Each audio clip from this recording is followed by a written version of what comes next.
This segment is sponsored by DeVry University. With career opportunities in STEM projected to outspace most sectors over the coming decade, women are still drastically underrepresented, especially in STEM careers. But educators are working hard to close that gap, and they're aiming to get girls' attention as early as middle school.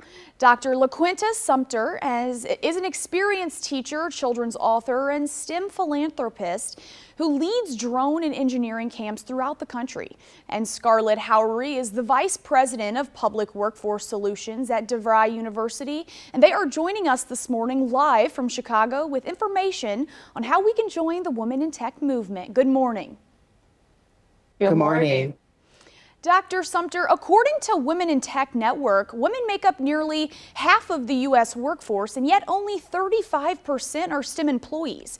As an educator, what should higher education institutions do to close that talent gap? Well, while we can see that women are making strides in the STEM field, we can also see from the data that's highlighted that there are still some challenges. As a educational institution who's committed to closing that skill gap and to foster continuous learning, I've seen firsthand how valuable hands-on learning and real-world problem solving is.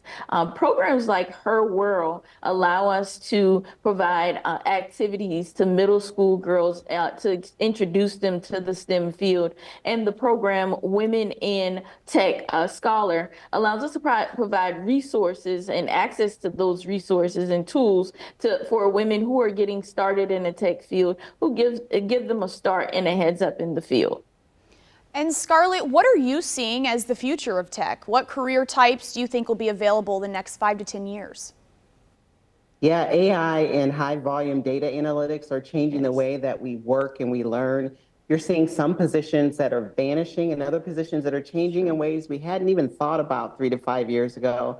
That's why upskilling and reskilling is so important. It's not just a nice to have, but it's an essential to have.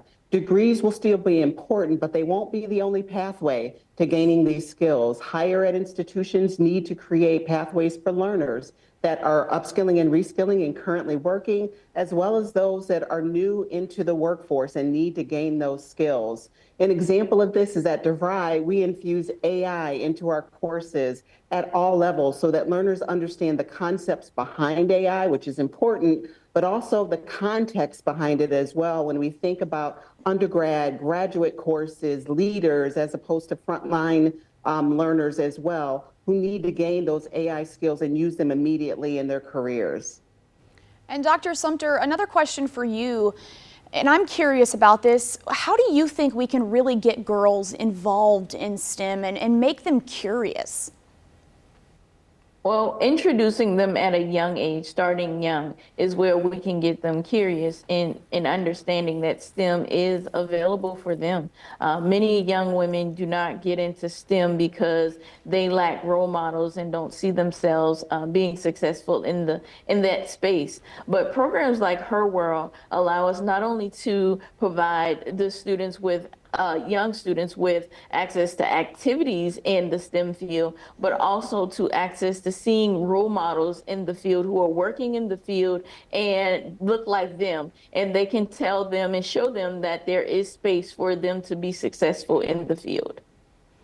And Scarlett, you guys mentioned the Her World. How does this aim to kind of inspire, like I talked about, girls towards careers in tech instead of other ones?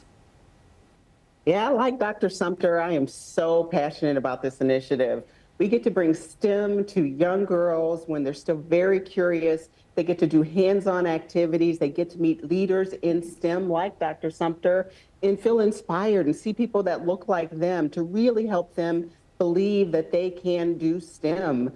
Partnering with the Girls and Boys Club here in North Central Illinois, we get to bring Her Worlds to girls who are in grades 5 through 8. They do these hands-on activities, and ultimately our goal is to help them really see themselves in STEM. And finally, ladies, where can we go to get more information? Yeah, for more information, go to devry.edu. Okay, great. Well, thank you guys so much for joining us. Have a great rest of your day. Thank you. Thank you. Thank you for watching. Make sure you subscribe to our YouTube channel and be sure to watch more segments from Marketplace on News Channel 20.